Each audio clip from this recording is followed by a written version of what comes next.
एक आदमी मेरे को मिला था। वो मुझसे कहता था कि मैंने मंत्र जप जपे हैं, शंकर जी को मानता था और मैं बहुत बड़ी पीड़ा में था और वो पीड़ा मेरी टल गई। तो मैंने कहा अब दोबारा मत करना ऐसी गलती, वो तो संयोग हो गया होगा जो टल गई पीड़ा, दोबारा जप के देख लो, दोबारा टल जाए। तो वो तो संयोग बैठ गया होगा तुम्हारा कि वो पीड़ा जरूर टल गई, कोई बात नहीं है कि तुमने किया होगा टल गई होगी, लेकिन ऐसा दोबारा करके देख लेना, दोबारा नहीं होगा, वो संयोग से हो गया होगा ऐसा तुम्हारा। तो ऐसे कहने वाले बहुत से मिल जाते हैं, क्योंकि समय आदमी का 6 महीने में बदलता रहता है। हर 6 महीने में आदमी के दिनमान अलग हो जाते हैं। तो वो 6 महीने तुम्हारे मंत्र जब जपने में गुजर गए तो वो मंत्र पे या पड़ेगी बात कि इस मंत्र के जपने, जी पे पानी चढ़ाने से, हमारे कावड़ यात्रा करने पे ये दिन बदले, भाई ये अच्छे समय आ गया है। वो हर 6 महीने में बदलना ही है समय। वो तुम मत उठाओ कावड़, मत जाओ मंदिर में, तब भी तुम्हारा वो समय बदलेगा। तुम्हारे कर्म तुम्हें आगे सरकाएंगे, तुम्हारे कर्म तुम्हें पीछे हटाएंगे, तुम्हारे कर्म ही परमात्मा की आराधना बनेंगे, तुम्हारे कर्म ही तुम्हें परमात्मा की बरसात करवाएंगे, कोई दूसरा नहीं करवा सकता। आप जिस तरफ जा रहे हैं उस तरफ आपको कुछ नहीं मिलने वाला है। जन्मों जन्मों आप मंदिरों में गए, जन्मों जन्मों शास्त्रों को पढ़ा, गीता पढ़े, रामायण पढ़ी, और जो नहीं पढ़ते हैं, नहीं मंदिरों में जाते हैं, उनके जीवन को देखो और आपके जीवन को देखो, अब बराबर मिलेंगे। जो अगरबत्ती नहीं जलाते, मंदिरों में कभी नहीं गए, कभी कोई गीता रामायण नहीं पढ़ी, उनके जीवन वो भी जैसा झूठ सच बोल, वैसा ही मंदिरों में जाने वाले, गीता रामायण पढ़ने वाले झूठ सच बोलते हैं। एक थोड़ी है कि भाई जो मंदिर में जाते हैं उन्हें झूठ बोलना छोड़ दिया है या फिर उन्होंने पाप करना छोड़ दिया है, मौका लगते ही कर देंगे वो काम। ऐसा ही जो मंदिरों में नहीं जाते, अगरबत्ती नहीं लगाते, वो भी ऐसा ही कर रहे हैं। तुम्हारे जीवन में तो छाया आनी चाहिए। भगवान का भजन कर रहे हो, मंदिरों में जा रहे हो, तीर्थ यात्रा कर रहे हो, कितनी कथा भागवत हो, वो तो खैर मंदिरों में नहीं जाते, जो नहीं जा रहे वो तो खैर चलो कोई पाप कर रहे हैं, बुरा कर रहे हैं, लेकिन तुम्हारे जीवन में भी कोई मुझे बदलाव नजर नहीं आ रहा। वो भी तुम्हारा जीवन और उनका जीवन बराबर, तुम्हें तो छाया आनी चाहिए थी तुम्हारे जीवन में। तुम तो, ऐसा तो लगता है भाई ये तो सत्संगों में जाता है, इसके जीवन में तो भाई सार है। कोई विश्वास तुम्हारा भी नहीं करता जैसे उसका नहीं करता, तुम भी विश्वास पात्र नहीं, उसको विश्वास, फिर जीवन में ये बार बार करते चले जा रहे, करते चले, मिला कुछ नहीं, न तो कुछ जीवन में आत्मा में ज्ञान आया, न आत्मा के अंदर तुम्हारे कोई आन हुआ, न तुम्हारे पैरों में घुंघरू बंधे, तुम नाच नहीं सकते, अपना गीत नहीं गा सकते, और तुम कहते हो हम तो साहब जाते हैं, सत्संग में जाते हैं, कथा भागवतों में जाते हैं, आराम से मंदिरों में वो होती है, हम तो भगवान का जो बन जाता है, जो करते हैं। तुम्हारे अंदर तो वही पीड़ा है, वो तो भगी ही नहीं, तुम्हारे अंदर तो वही दुख है, वो तो हटा ही नहीं। अरे जिस आदमी का दुख ही नहीं होता, फिर मंदिर का क्या हुआ जाना? आदमी का सबसे बड़ा सुख क्या है? तुम अपना गीत गा, अपने आनंद में नाच दिखाओ मुझे। तुम अभी बैंड बाजों के सामने नाचना नहीं मानूंगा मैं, अपना अंदर से उठे आनंद, कोई अंदर से ऐसी लहर उठे, तुम मस्ती में नाचने लग जाओ, जैसे शिव जी नाचते थे, शिव जी का, शंकर जी नाचते थे, मीराबाई नाचती थी, शंकर कृष्ण, कृष्ण भगवान नाचते थे, वो अपना नृत्य नाचते थे, उनको कुछ ही संगति होती थी, ढोलक बजेगा तो नाचेंगे, नहीं नहीं, वो तो बस उठता था उनके अंदर। आत्मा का एक राग होता है, एक मन का राग होता है। आत्मा के राग में तुम अटैच होते हो किसी से, और मन के राग में तुम्हारे दूसरे से अटैचमेंट जुड़ता है, और आत्मा का जो राग होता है ना, वो अपनी निजता से जुड़ता है, दूसरों से नहीं जुड़ता। मन दूसरों से जुड़ता है, आदमी और आत्मा अपने से जुड़ते, मन में दूरी है, आत्मा में निजता है। तो जैसे ही तुम चलते हो और जैसे ही अपने से जुड़ते हो, तो जो अंदर से जो राग पैदा होता है, उस मैं उसका आनंद तो तुमने जिया ही नहीं। फिर हम कैसे कह दें कि आप धार्मिक हैं? फिर कैसे कह, धार्मिक आदमी को स्वच्छंद होना चाहिए, कहाँ हो स्वच्छंद आप स्वच्छंद नहीं है, आप तो पराधीन है, पराधीन सपने, आप तो पराधीन है, आप तो हर चीज के दास बने हुए हैं, आप तो हर चीज के दास हैं, काम के भी दास हैं, क्रोध के भी दास हैं, लोभ के भी दास हैं, मोह के भी दास हैं, आप तो इनकी दासता में हैं। हम कैसे कह सकते हैं आप स्वच्छंद हैं? इनकी गुलामी का जीवन है। एक गुलाम आदमी को कैसे कह सकते हैं कि वो सुखी हो गुलाम कभी सुखी हुआ है?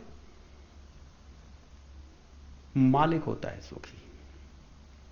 और मालिक होना जानते नहीं, क्योंकि मन की सीमाओं में गुलामी है और आत्माओं की सीमा में, आत्मा की सीमा में वो मालिकाना है।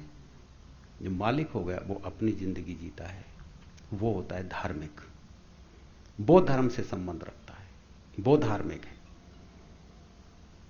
एक कई साध है सब सद है, सब साध है सब जा है।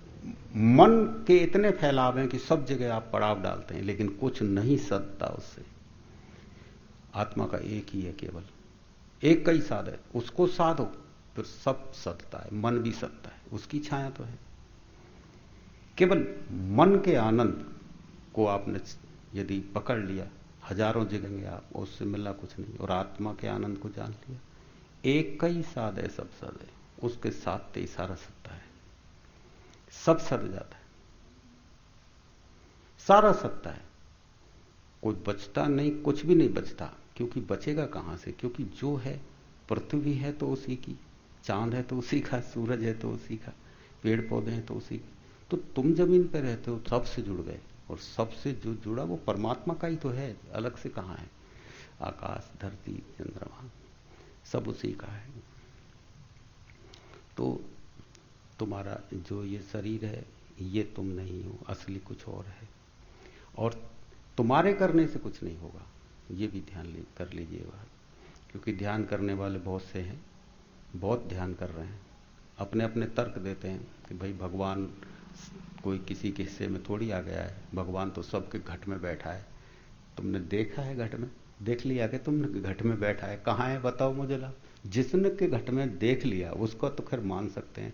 अब जैसे कोई संत है, महात्मा कहे कि भाई मेरे घट में भगवान है, तो मानी जा सकती है कि भाई वो तो मैं दिखा रहा है, तो उसके भी बैठा होगा घट में। तुम यदि उसके पास आके देखो भगवान को, तो हो सकता तुम सोच सकते हो कि उसके अंदर भी भगवान बैठा है, देख लिया हो। यदि कोई कहे भाई घट घट में भगवान है, भाई मेरे, तो तुम सोचो, लेकिन तुम कहो घट में ही बैठा है मेरे भगवान, भाई हम अपना आप कर लेंगे भजन, तो तुम्हारे घट में तुमको पता लगा है कहाँ बैठा है भगवान? वो तो बताओ। लेकिन तुम कह देते हो कि भाई सबके घट में भगवान है। घट में भगवान तब कहना जब तुम घट में देख लो कि हाँ मेरे घट में भगवान है, मैंने देख लिया। कहना कि हाँ हमारे घट में भगवान है, तो कहना सार्थक लगता है कि भाई अब जब तुम कह रहे हो ये है असली बात, तुम सत्य बोल रहे हो। नहीं तो झूठ ही माना जाएगा। झूठ तुमको पता नहीं, झूठ बोल रहे हो कि भाई आत्मा हमारे अंदर है। तुमको क्या पता आत्मा? बताओ तुम्हारे, तुम आत्मा के बिल्कुल ही करीब हो, तुम्हारे से ज्यादा नजदीक कोई हो सकता है क्या? अब मैं तुमसे कहूँ भाई तुम तुम्हारे अंदर है, तो बताओ कैसी है आत्मा ला।